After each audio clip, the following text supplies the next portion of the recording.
All right, I'm going to talk a little bit about the Cyprus situation because I've been watching Pastor Dowell's videos on the subject, and he's got a lot of insight on that.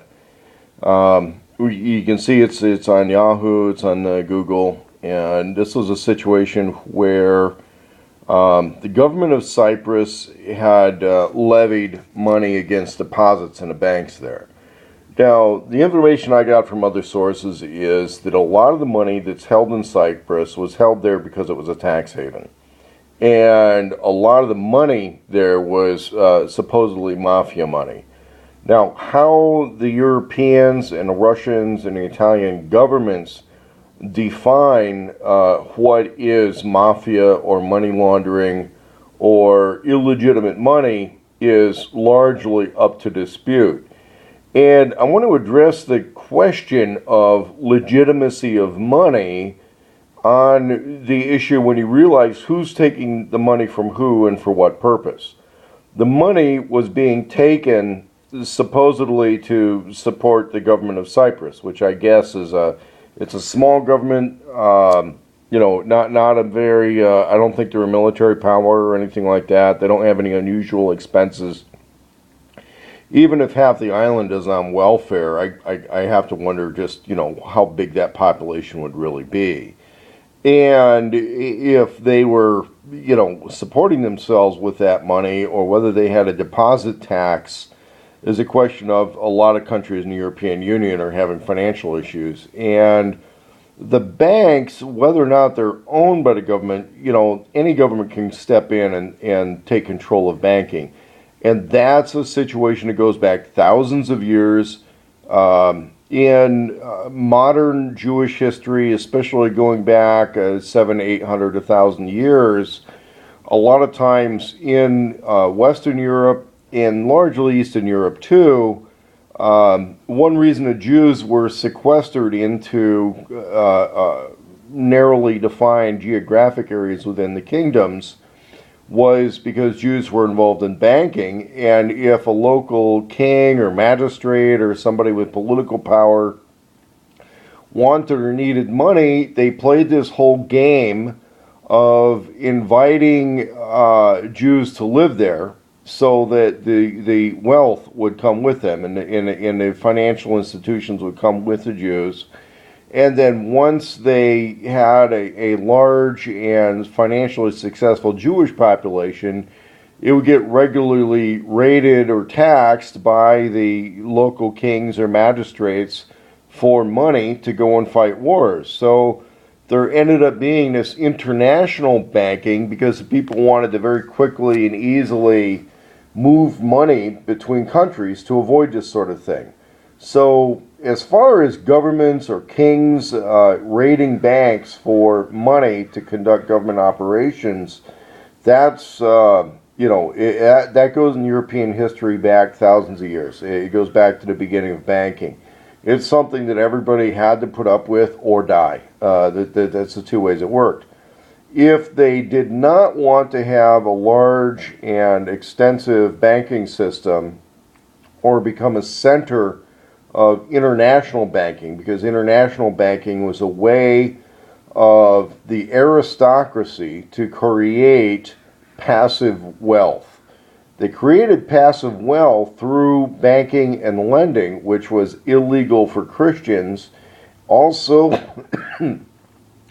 technically illegal against for Muslims. It was against Sharia law. It was frowned upon but tolerated by the Catholic Church. And one of the big reasons for the development of Switzerland and a movement, an international movement tied in with the Knights Templar, is the Knights Templar wanted to engage in banking. And they eventually did through Switzerland, which was a mix of Jewish, Christian, and Islamic banking. And we could go into the arguments over whether or not the Knights Templar were actually secretly Islamic. But if you go to any Masonic lodge, or you'll see that there's actually a section which considers themselves the Islamic section, but it's not necessarily related to Mecca. So what happens is governments raiding banks is common. And what they were doing is they would attack the legitimacy of wealth that was in banking as opposed to being pumped into a local economy and a tax-paying economy. So in a tax-paying economy under the old feudal systems, it usually was a form of rents or tributes paid from lower landowners to higher landowners. And at some point, depending on the type of government, the higher landowner is collecting something from the lower landowners, and that's taxation. Here in the United States, we have private ownership of land. I think it's more tenuous than a lot of other countries, and part of it is it's all based on who you're paying and what you're paying. It's really just a rewritten feudal system, and they don't really like people who only have money in a bank and only move money. So there's an attack on the legitimacy of that, and that's what the Cyprus government did more openly. So to hate the banks for having given in to whatever pressure was done to them is something where you need to look at who the money went to and who actually exercises the force. And in that sense, it's usually the government workers. And in the feudal sense, it would be the kings and lords who actually carried out the enforcement action to go into usually the Jewish ghettos and raid the money houses, and then they would have the funding for a war. And usually they would dream up some sort of an offense that they were taking the money for. When the French government went into a lot of the Knights Templar holdings in France with the blessings of the Pope, of course they massacred a lot of the Knights Templar. They were really after the gold and the money and attacking the legitimacy of the Knights Templar and their banking system.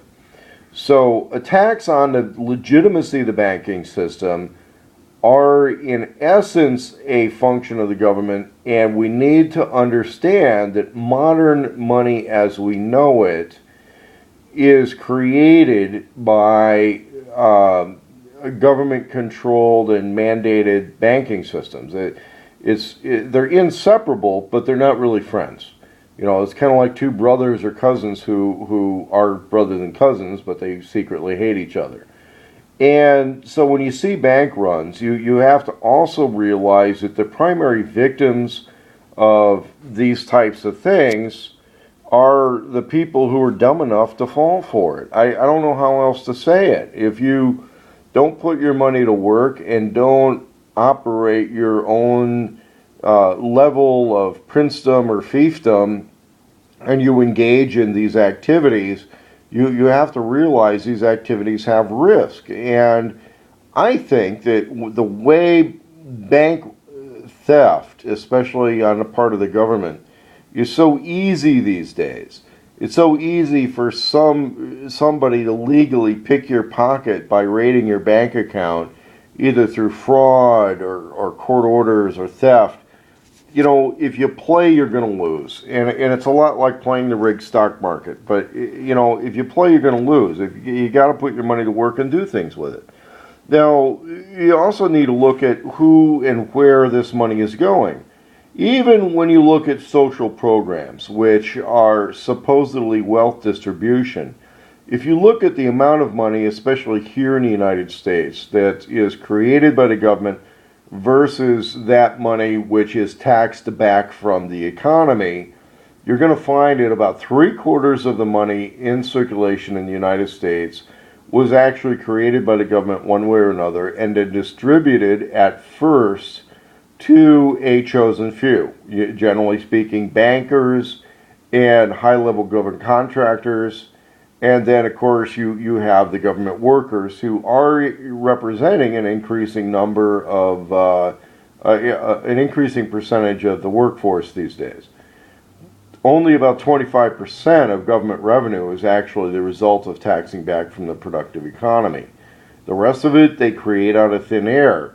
We could argue that the money that they create out of thin air is actually the illegitimate money from a financial standpoint. Now, whether or not these mafia monies that were taken by the Cyprus banks are constantly targeted by the European banks. That's why the mafias were putting their money in Cyprus instead of the other European banks, was because the money is just constantly targeted. European banks will seize any money that they feel is in any way illegitimate. They do it frequently. They've done it to me. They've done it to friends of mine.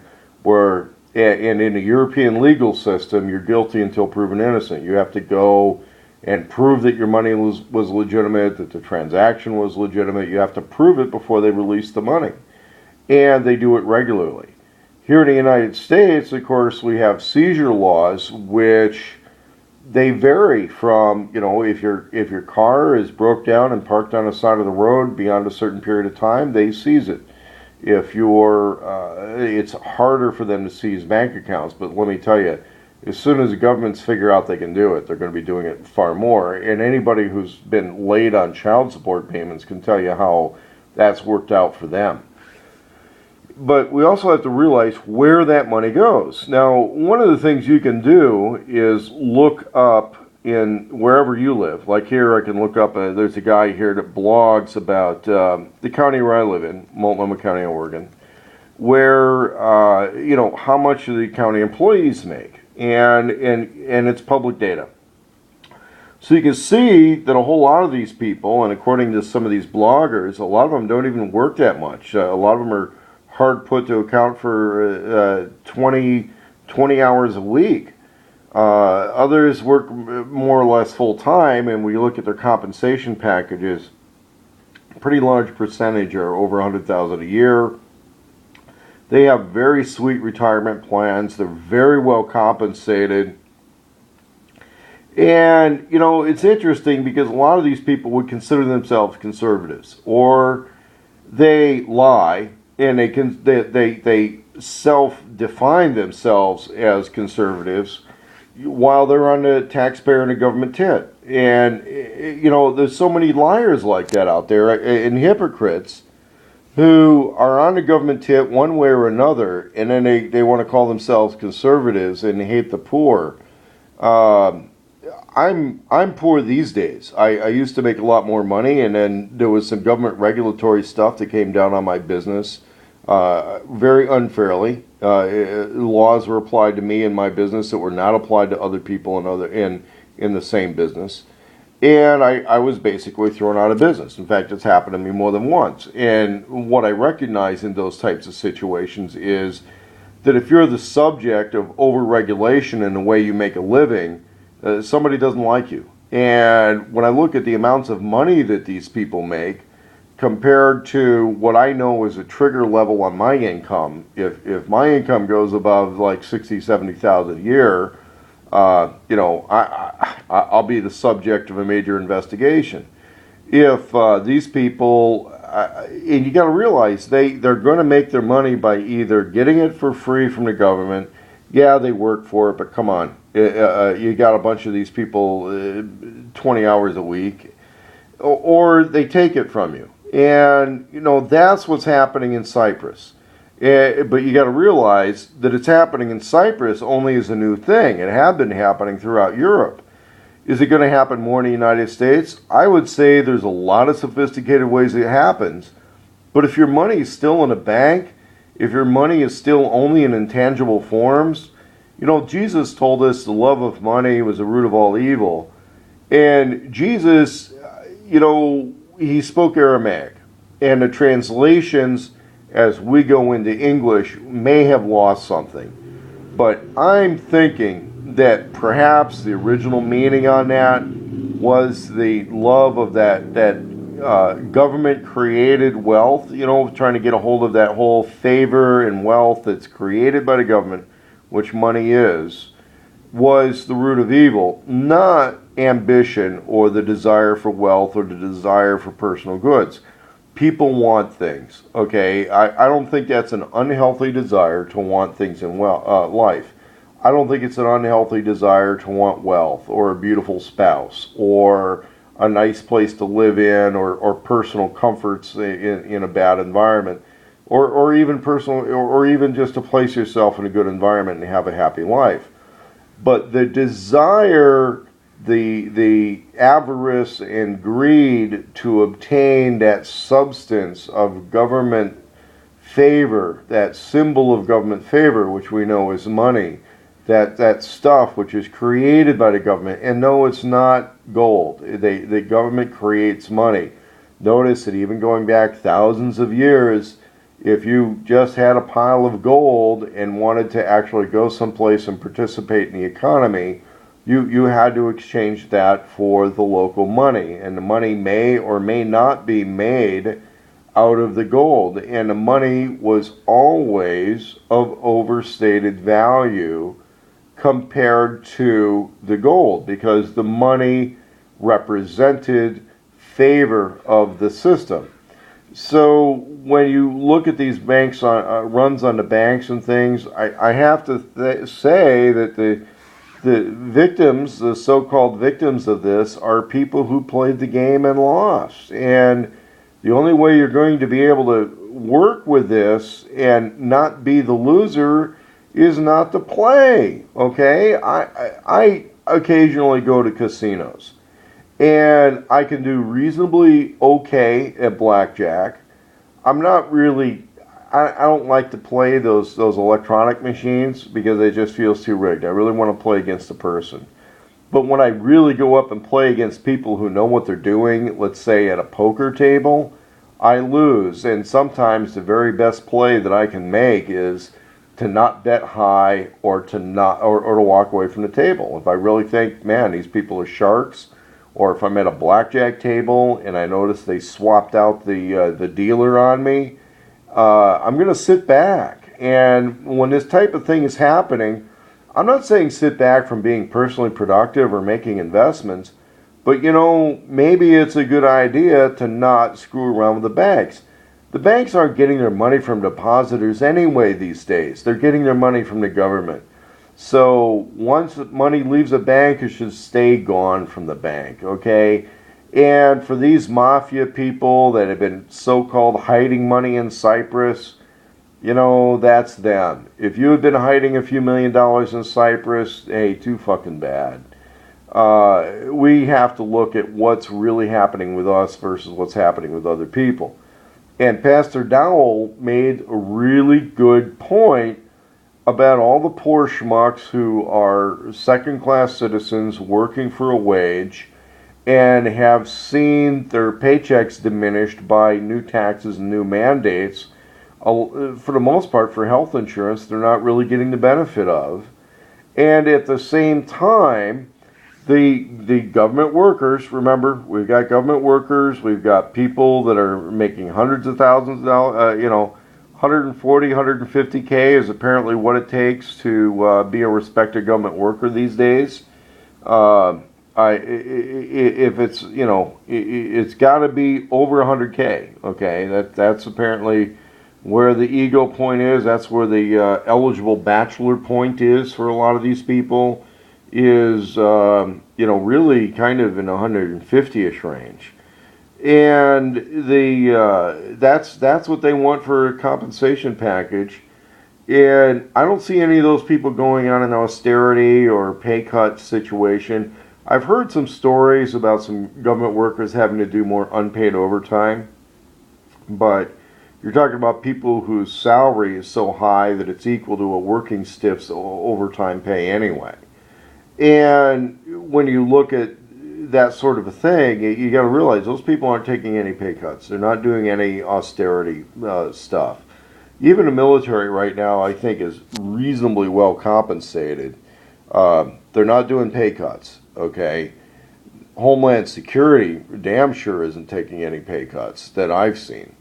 And I'm going to deal with some of that on another video, but we're going to get this one uploaded. I want to thank Pastor Dowell for bringing people's attention to the issue, and hopefully you would accept my response.